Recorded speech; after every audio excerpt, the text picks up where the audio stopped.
Welcome to the Second Bite Podcast, where we talk with top entrepreneurs and CEOs about creating valuable companies through creative transactions. Now, let's get started with the show. Hello, and welcome to the Second Bite Podcast. I am Todd Taskey, your host, and we are starting a new series today, the Agency Growth Advisor Series, which I think is going to be pretty interesting. I've actually collected a bunch of advisors that work specifically with CEOs, founders, and agency owners to help them accelerate their growth and turn their agency into what it is that they're really desiring for the growth of their agency. In this first episode, I've asked each of the advisors to describe a little bit about what they do. I think, and my hope is that the exposure to some of the other resources that are in this space will be helpful as you try to grow your agency into what you want it to be, how you identify what your biggest challenges are, and maybe where there can be some resources and help to you. So I'm hopeful that this introductory episode will be interesting, but then we're going to move into some very specific questions. What are the best questions that a founder should ask themselves when they're focusing on growing an agency? What have larger agencies figured out that smaller agencies haven't quite yet? Where do most agency founders and owners get insight and feedback from so that they're not stuck in a loop of yes people that don't give them the feedback that helps them grow? And then finally, the last episode will be a rapid fire series that will series of questions that we'll talk about what podcast advisors listen to, what books they rely on, what productivity tools they use, and a few other questions like that. So I hope you enjoyed this series. We're going to jump right in, and then I'm going to ask each of these 7 or 8 advisors to describe what it is that they do. Shout out to our friends at Fiscal Advocate for their continued support, and I hope you enjoy this series. Jason Swenk from Agency Mastery, tell me, what do you do and who do you do it for? Yeah, so we help agency owners make more money, work less, and do what they love. And we do that by showing them a framework for what helped me scale my agency to over 8 figures. And we connect them to amazing people in a community of just agency owners. And I'm going to get into this in a future episode, but how important is that community, particularly for guys that found a business and maybe have a lot of people that want to please the boss and yes men and such? You know, I always wanted to create something I wish I had in the first agency. And I was always isolated and alone. And it took me a lot longer to make the right decision or just to make a decision. And when I could hear what was working for others, or others could make and help me make a decision that was taking out emotion, I was able to really kind of scale faster. And that's what the real benefit of having the right community. And how important is the camaraderie? I mean, that's everything. I mean, if you can find a community of like-minded people that share similar values that you have kind of like within your agency, you can celebrate wins and you're happy for them. They're celebrating your wins. They're helping you out when you have your failures. I mean, that's what a true community is, not just some so-called influencer standing up in front of the room and coaching everybody. That's great insight. Jason Swenk, thank you. Joshua Johnston from Hydra. Joshua, thanks for participating. Tell me about Hydra. What do you do and who do you do it for? Yeah, absolutely. So Hydra is a consulting firm. We do management consulting for 7 and 8 figure agencies, anywhere between the e-com space. It could be in local lead gen. If it's an agency model, we work specifically with that. And our whole goal is to create operational excellence within these businesses. So better lead gen operations, sales operations, fulfillment systems, human resources through hiring and making sure the team is staffed up appropriately with the best talent possible. And then also bring in a financial component to balance everything out, make sure that we have a clear financial picture of the businesses that we work with. So we're making data-backed decisions, not just guesses in the wind. And so when you say financially the financial component. Could you describe that just a little bit? Yeah, absolutely. So we also have as a secondary service to what we do at Hydra, we have a bookkeeping service as well. And we saw a big kind of gap in the marketplace for having a clear financial data. You'd be very surprised at how many companies don't reconcile their own books or don't have a P&L to look at every month or a balance sheet to look at every month. And so for us, we started to notice that agencies were really struggling with growth and struggling with getting a full financial picture of their business. So it was something that we implemented pretty quickly into these agencies. Was like, hey, like, how do we look at the actual financial picture of the business? How should we be looking at a P&L? How should we be looking at our cash report every single month? So that was kind of the idea of like the financial side. It was, hey, let's make the most profitable companies possible, because one, those are the ones that exit for the most, but also having a really good influx of cash flow coming in every month that brings a lot less stress to the company. So that's kind of the idea of the financial side.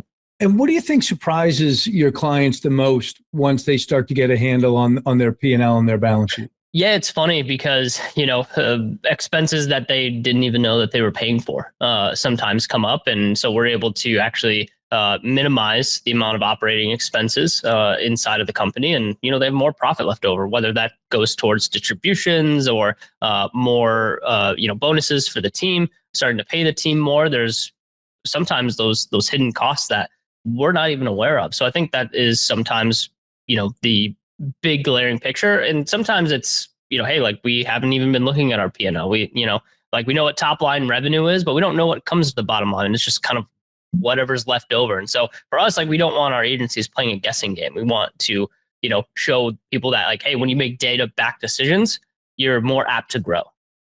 And the best clients for you, the people that benefit the most from you, how would you describe them by size? Yeah. So we kind of work in a full range of different client sizes. I would say the ones that take the best advantage of what we do are what we consider like scale agencies. So agencies that have an offer kind of stood up already. They've had some traction initially with that offer and might be struggling with getting that out in front of, their ideal client profile, or maybe they've gotten to a point where them as the founder, they're kind of like a key man risk inside of that business, and they're in charge of doing too much. So there's a lot of founder reliance on the business, or maybe it's, their team isn't performing at the standard that they should be, not hitting KPI internally. So there's a lot of different places that we kind of start working with clients, but typically it's that 7 to 8 figure range where the bottlenecks don't just stem from, oh, I need to create a sexy offer, or I need to pick my niche, or typically these clients that we work with, they have traction already, and they've essentially built a book of business, and they're looking to scale that even further. Josh Johnston from Hydra, thanks. Bruce Eckfeldt, give me an intro. What do you do and who do you do it for? Hey, Todd. So I work with CEOs and leadership teams on growth and growth strategy.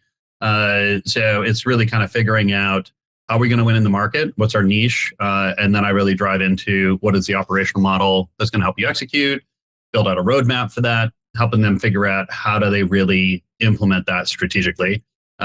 Tends to be for companies that are at least 5 to 10 million in revenue, and I go up to about 100 million in revenue. I do a lot of work in tech, finance, real estate, professional services, consulting agencies, just because of my background in those areas. Is there a specific industry that you notice tends to struggle more with the same type of issues, or is being a CEO for a growing company always a challenge? Well, I would say it's always a challenge. I mean, the nature of the challenge will change a little bit. I do make a bit of a distinction between service companies and non-service companies, just because the nature of what you do, the solutions you provide, the problems that you solve are a little more complicated, a little more abstract, and you're dealing with talent, right? Like if you're building widgets or have a technology company that is doing a SaaS product, it's a very different kind of scaling challenge and scaling strategy. With services, at some level, you're dealing with people and capacity, and that does create some new challenges that we have some particular ways of kind of dealing with, or as you think about scaling solutions around. Excellent. Bruce Eckfeldt, thank you for that feedback. Tim Kilroy, you have been a coach for agency founders and owners for a long time. Can you describe what you do and who you do it for? Mostly, I help agencies not suck, like to get right down to it. And that takes on a lot of different aspects: sales, management, delivery, client management, hiring. So it's pretty comprehensive. I don't work off of a system. Everything that I do is bespoke, guided by the principles that the founders want to adhere to. And I mostly work with agencies in the $500,000 to about $5 million range. And most of the time they're going through some sort of inflection point. Sales have slowed, sales have accelerated. Founder, CEO is maxed out, need to hire a management team, need to take sales off the founder's plate, all that sort of stuff. So it's usually during those times where the organization itself is changing and it requires people to think differently about who they are in relationship to their business. And how do you accomplish that, Tim? Is it mostly one-on-one consulting? So for the most part, the biggest benefits do come, or the biggest changes do come from one-on-one consulting. I do have group programs for smaller agencies where they're still doing the blocking and tackling and trying to get an understanding of how they express their value. But by the time you are at a point where the founder or CEO has to adjust their role, where they have to learn how to be a CEO or they have to learn how to give things up, that works best one-on-one because it encounters a lot of issues, not around process necessarily, but about identity and what I call founder anxiety. Excellent. Tim Kilroy, thank you. I am with Dr. Jeremy Weisz from Rise 25, which is an interesting service that I would like you to just kind of walk us through a little bit. I'm very familiar with Rise 25 because you produce this great podcast for us, which has been a very good success for everybody here at Potomac Business Capital. But tell me a little bit about background on you and Rise 25. Yeah, Todd, I tell people I'm a recovering chiropractor. Actually, my background's in biochemistry, and as a chiropractor, I don't practice anymore. But over 15 years ago, I started podcasting. And I just love connecting with amazing entrepreneurs, founders, and it's a great place where I'm able to make great connections and relationships and also get some amazing content and advice. So I started Rise 25 with John Corcoran. We help B2B businesses really connect to their relationships and partnerships while they're creating great content by running their podcast. So we're really an easy button for a company to launch and run a podcast. And we do the strategy, the accountability, and the full execution around anything with the podcast. So you can just develop relationships, create content, and we do everything else. What do you think surprises people most once they start using your service about podcasting? There's a couple things that I think surprise people. One is just we get an objection sometimes of, well, are people going to say, yes, I just started? And it really surprises people that they can get in touch with a lot of amazing people. And that includes people starting in their network, and they get lots of introductions of other people through their network. So that tends to hold people back. Well, I'm not sure people are going to say yes, and that is, I've not found that to be the case personally, because obviously we start with the people we know and expand from there. And it really kind of goes into people have gotten some like really big name in certain industries that have to be like widely known, but big name in certain industries on their show because people love to share their knowledge and get on a platform. So that definitely surprises people. And the other thing that tends to surprise people is really the avenue of the content fulfilling their own needs. So like, let's say you have a question and you're like, well, I'm not sure how to sell my agency, right? Well, they could have you on, obviously, and talk through exactly the steps, they should be doing to sell their agency. And so from a professional development standpoint, it surprises people. They use it, which they didn't expect from that professional development standpoint. Like I've had,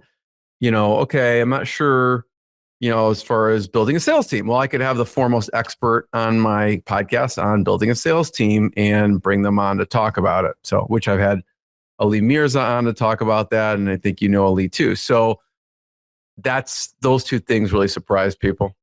That's great. Jeremy Weisz from Rise 25. Ian Garlick from Video Case Study. Welcome, and tell me about Video Case Study. What do you do and who do you do it for? So Todd, we work with, we work with all sorts types of service professionals. I have a background in attorney marketing for over 20 years. And we also work with a lot of digital agencies, both as our clients and partners. We help them to we use client stories, video case stories and YouTube strategies to help them land not only bigger clients, but clients that are pre-sold on working with them. The client stories that they have will help them improve every part of their marketing and attract more people through YouTube. But also then we use them to create other videos, what we call the core 4 converting videos, a bunch of other types of videos, and an entire video strategy. So what we hear from clients always is people walk in the door, not asking how much, but asking if there's room to work with them. That's very nice. I know that a lot of people like having them on their website and they feel like it gives them credibility, and I'm sure that it does. Can you just talk for a second about the strategy that you have to draw attention to those websites, what you do on YouTube? Yeah, sure. I mean, YouTube is the second most used search engine, and people are looking for the answer to their problems there.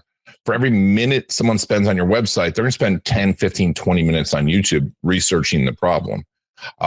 So we do strategies around keywords. So when someone's looking for an answer to the problem, all along the customer journey, from I need more leads to I need a new website to looking up the name of the agency and doing the research on them. And we find that everyone is on YouTube. So that's a part of it, but also by integrating YouTube throughout the entire sales strategy, throughout the entire sales process, what we find is that then we're feeding YouTube. So YouTube shows up then for these prospects, and that the prospects aren't just small businesses. We have clients landing Fortune 50 companies through YouTube, because what will happen is they'll say, hey, this is our process, send over a process video. And that person, whoever is in the company, will share that around. The really cool part about YouTube, will show it to more people in that company. It'll show it to more people like them. So it's really powerful. Plus, YouTube will show up in the search engines.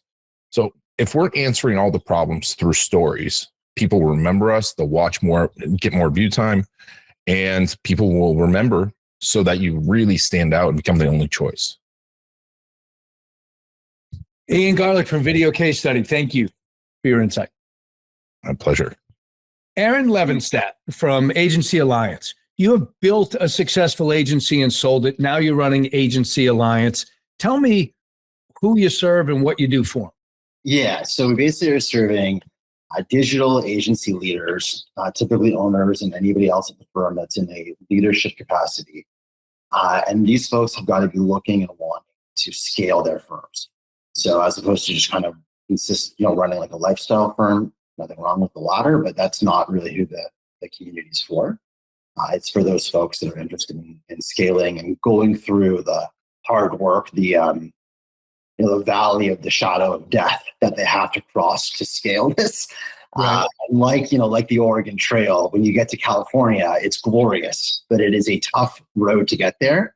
And what the community does, in short, is it kind of, when winter is coming on that Oregon Trail, it provides the food and the friends.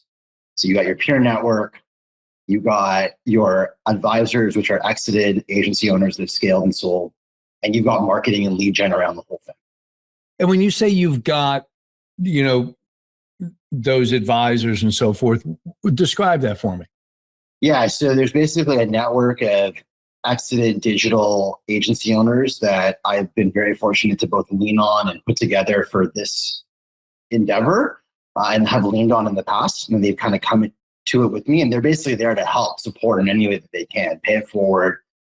For people that are going through scale, and or getting closer to exit at either stage, they should want to turn to those folks to ask questions, to ping things off of, to soundboard. And then we also have structured discourse. So typically like once or twice a month, we'll get together for anybody who wants to join, or they can watch the recordings, where there'll be a topic and there'll be a panel of exited agency owners that's discussing it. So that could be like lead gen to scale. It could be how a founder an exited founder developed and then executed a playbook that was very successful in their sales playbook. How operational efficiency was uncovered through in a scale motion. So so it's a combination of structured discourse, and then let's call it like more informal back and forth with those exited agency advisors. And when somebody decides to join, I mean, everybody's obviously committed to scale, but what's the approximate size when somebody says, I want to be a part of this network? Yeah, I mean, so I think size, you probably are doing size-wise, like, at least 500 in top line, and it can be a lot more than that.